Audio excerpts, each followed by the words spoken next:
Então, estamos aqui, mano, numa saga para trocar essa travinha aqui que quebrou.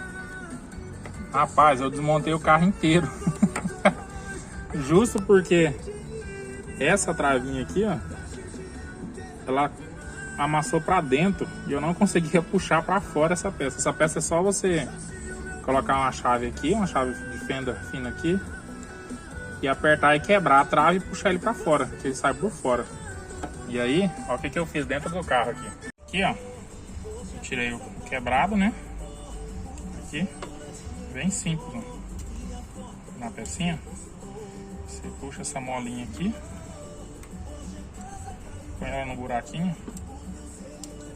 E aí essa mola tem que ficar do lado de dentro aqui. Não sei se tá dando, tá pegando aí, ó.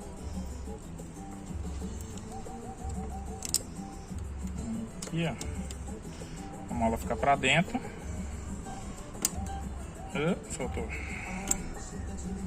E essa pecinha encaixa aqui. Aí.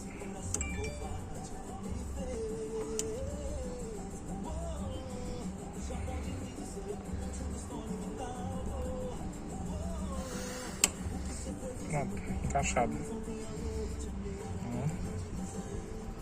Essa aqui é a peça que quebra. Essa aqui é a que trava. Depois disso, tudo certinho. Só encaixar ele de novo e prender ele. E é isso aí. Tá pronto a saga da troca da trava do combustível. Alô? Olha só. Desmontei o carro inteirinho para descobrir que era nesse buraquinho aqui que passa o cabo. Então, ó, não precisa desmontar todo o carro como eu fiz.